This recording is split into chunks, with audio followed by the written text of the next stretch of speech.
Hey there, sports history fan. This is Arnie Chapman, host of the Football History Dude podcast, right here on the Sports History Network. Now, before we jump into another sports history adventure, let me tell you about this episode's sponsor. We partnered with Rochester Sports Autographs, the largest JSA authenticated autograph distributor in the United States, where you can get deals on over 30,000 autographed sports collectibles. They even have film, music, and other entertainment autographs on the site, so there's something for everyone.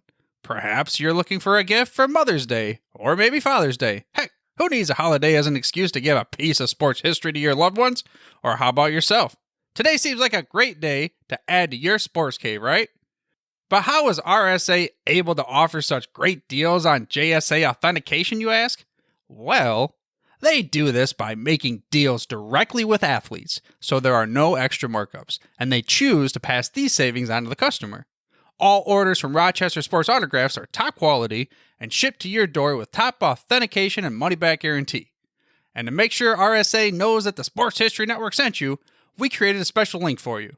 All you have to do is head to shoprsa.com/SHN. Again, that's shoprsa.com/SHN. Head over there to get your piece of sports history today. It seems so natural and commonplace to us that coming out of halftime, you're going to have one team kicking off the ball to the other team, opposite of who did it in the first half.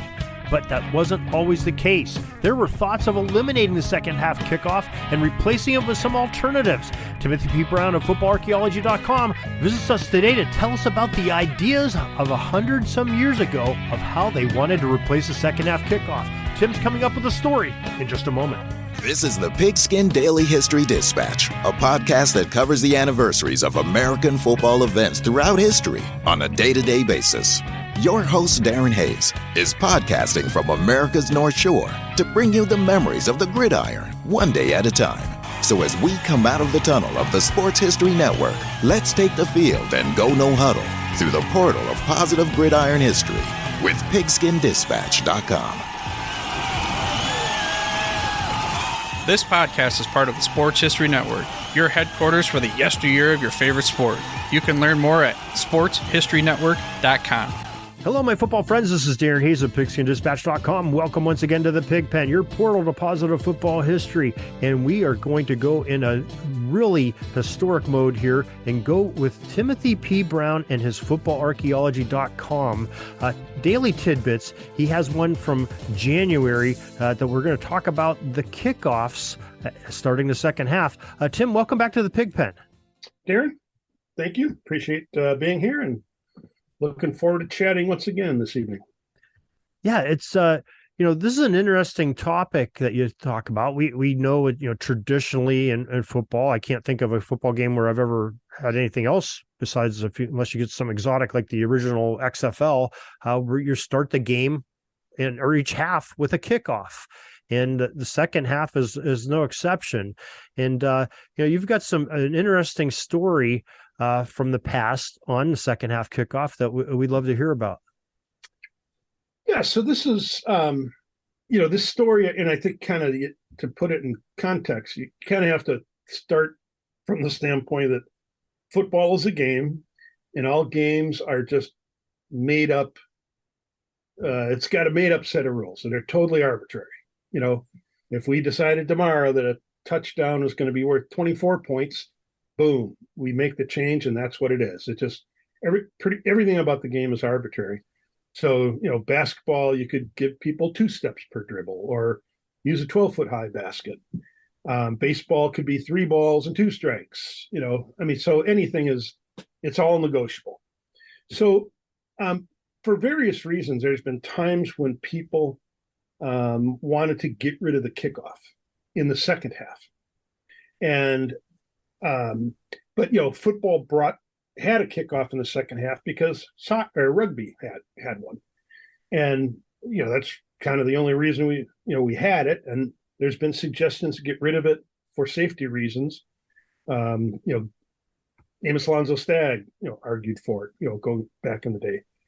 But so there periodically this is what is an idea that kind of came up time and again and just never happened. So it came up in 1898. It came up in 1928, it came up in the 30s a couple times, but it just never happened. Because one of the ideas that people threw out there was, instead of kicking off in the second half, just put the ball back where it was at the end of the first half. And the team that had possession just takes possession and just carries on, because, kind of the thinking was halftime's really just to allow the players to rest. So just put the ball back where it was, right? So almost like ending like the first quarter going into the second quarter, the third quarter going into the fourth quarter, that kind exactly. of idea? Yeah, okay. Exactly. Right. Okay. So that's actually a great, that's a great kind of analogy. I mean, we had the quarter system came in later on too, right?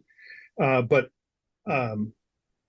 anyways, so, so if you think about it, just, one of the fun things to play with this kind of how would it change the game strategy? If we adopted, if next year for college football, we said, you know what, we're not going to kick off in the second half anymore. We're going to put the ball wherever it was spotted at the end of the first half. So if you're on offense, how does that change your thinking about what you're doing at the end of the first half? If you have it on the 48 or the 38, you're probably not going to try a long field goal just because time's running out. You're not going to be as risky perhaps in your play calling, because, and both, in certain situations, you might also be willing to, if you turn the ball over either on downs or otherwise, you still got your opponent deep in their end zone. So even if they start the second half with the ball, they're down on the 2 or on the 10 or on the 15, whatever it may be. So just, some of those kinds of things, it's kind of interesting to think about how would that change the game?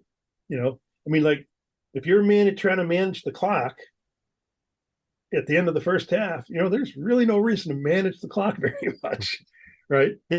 It would definitely take an exciting element out of the game, because there's that panic and urgency at the end of each half, the end of the game, definitely, but the end of the first half, there's that urgency to, hey, I got to get in field goal range or go into that 2-minute or 4-minute offense to get down there. And there's an excitement that really puts you on the edge of your seat, so to speak.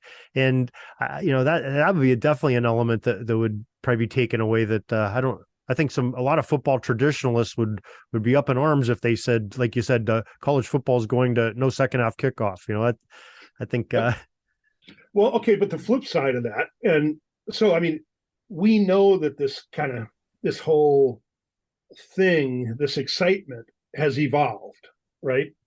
Because there were times like the whole 2-minute drill. That's that didn't really come about to the late 50s, early 60s. So some of this stuff has evolved, so maybe different approaches would have evolved.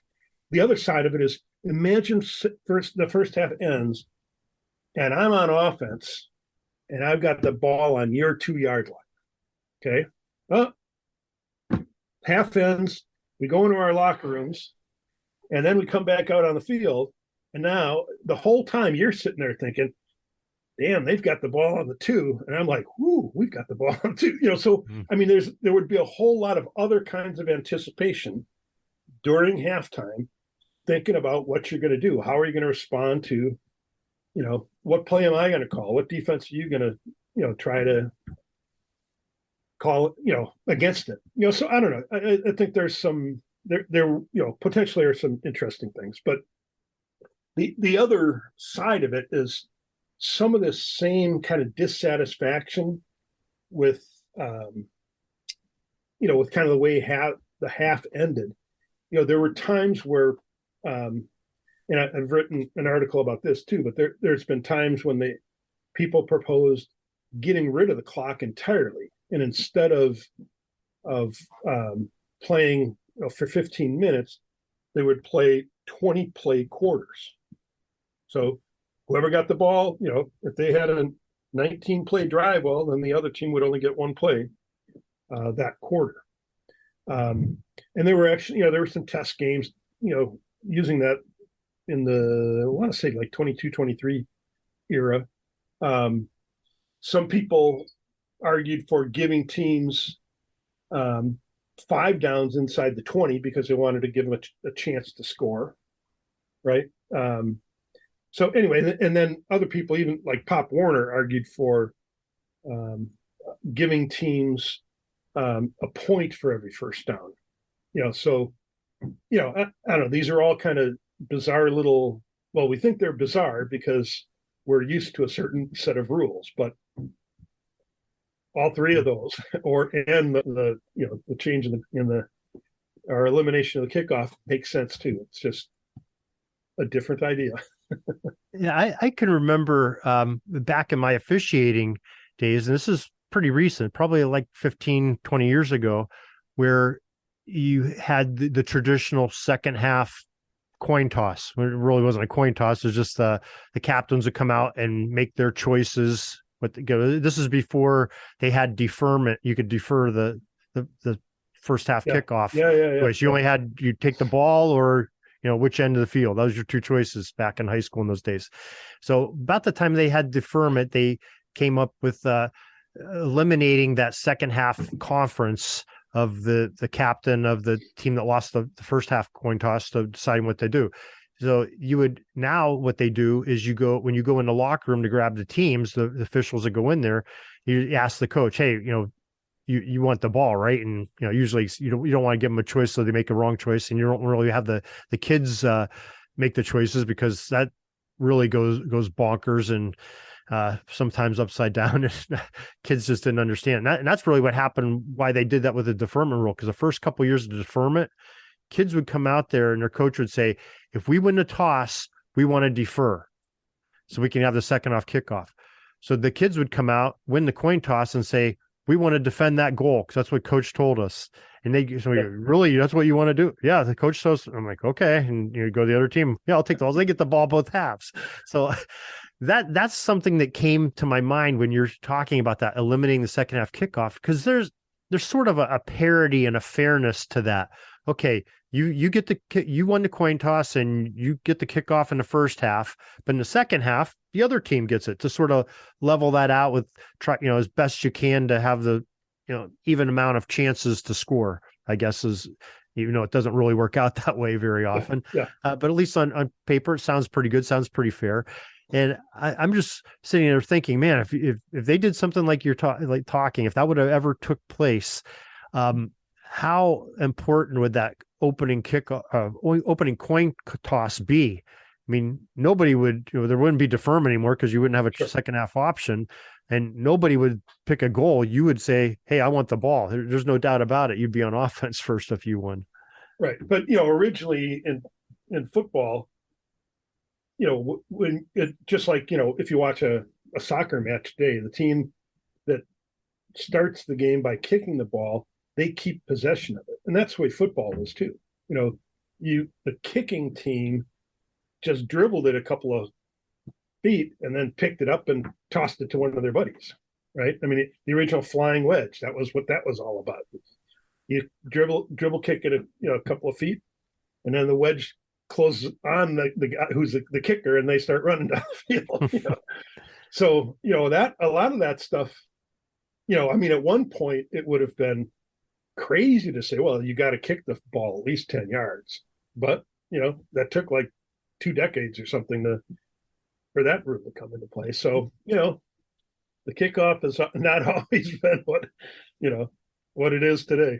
The other thing that comes to my mind is, I guess, in comparison, is sort of what basketball did with the tip-off. And remember, you used to have a tip-off both halves. Every time, joint possession, you'd have a tip-off. Now they have the possession arrows, just you really have that one tip-off and just alternate back and forth to try to put some parity in there. But but that's a really good analogy. But football also used to switch directions every time a team scored. Really? Wow. Yeah. That's back 1800s, but that's what they did. Well, you scored and you switched. Yeah, that's an officiating nightmare there, especially with less officials that they had back then. Wow, that's something. Huh. Well, very interesting stuff. That's Interesting. I'm glad it didn't happen that way. I'm glad it is the way it is. I'm more. Oh, you're just a traditionalist. I love the way it is. Yeah, I know. You got to be more flexible, Darren. No, I'm pretty rigid on that kind of stuff. But yeah, great stuff. I love to hear history like that. That's something you don't hear every day, and I haven't heard before. So very interesting. So Tim, you have these tidbits that come out each and every day, and I'm sure the listeners would love to know how they can too read about your tidbits. So why don't you share that information with them, please?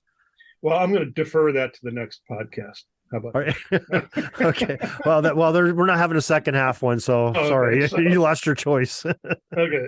So, so if you're interested, if you want to make sure you get it every day or at least see it every day, you just go to my website, footballarchaeology.com. You can subscribe, and what'll happen? You'll get an email every night, 7:00 Eastern, with basically an email newsletter kind of format with the story. Alternatively, you can go to the site and read it, or you can follow me on Twitter at Football Archaeology. Okay, ladies and gentlemen, Timothy P. Brown, footballarchaeology.com. Make sure you check out his site, sign up for his tidbits, and listen to him every Tuesday here on pigskindispatch.com. Tim, thanks again for joining us. Hey, very good. Thank you, Darren. Peeking up at the clock, the time's running down. We're going to go into victory formation, take a knee, and let this baby run out. Thanks for joining us. We'll see you back tomorrow for the next podcast. We invite you to check out our website, pigskindispatch.com, not only to see the daily football history, but to experience positive football with our many articles on the good people of the game, as well as our own football comic strip, Cleat Marks Comics. Pigskindispatch.com is also on social media outlets, Facebook, Twitter, Instagram, and don't forget the Pigskin Dispatch YouTube channel to get all of your positive football news and history. Special thanks to the talents of Mike and Jean Monroe, as well as Jason Neff for letting us use their music during our podcast. This podcast is part of the Sports History Network, your headquarters for the yesteryear of your favorite sport. You can learn more at sportshistorynetwork.com. Hi, this is Joe Ziemba, the host of When Football Was Football, here on the Sports History Network. I'm very pleased to announce that I will be partnering with the Sports History Network to give away 2 copies of my latest book called Bears vs. Cardinals, the NFL's Oldest Rivalry. To enter, just head over to the following link, sportshistorynetwork.com/giveaways. We hope you will enjoy the numerous stories in the book, which is largely based on the newly released Dutch Tournament collection at the Pro Football Hall of Fame. Dutch was the co-owner of the early Chicago Bears with George Halas and kept correspondence, financial records, and scouting reports, which now allow us to peek into the management of an NFL club during the first few years of the league's existence. Along the way, we'll meet unusual gridiron characters from years gone by, including a quarterback who could throw the ball farther behind his back than he could throwing it forward, a Bears lineman who was such a good tavern fighter that he decided to enter the boxing universe, and a Cardinals halfback who gave up the NFL rushing title by deciding to not show up for his team's final game of the season. And can we forget the time the Al Capone mob interrupted a Bears-Cardinals game? The new book was fun to research, and I hope you will enter our free contest today. Once the winners are selected, we'll be in touch regarding shipping as well as to inscribe the book personally for you. This might make a perfect gift for Mother's or Father's Day, or simply add it to your own personal collection. Once again, enter by visiting sportshistorynetwork.com/giveaways. Thank you and good luck.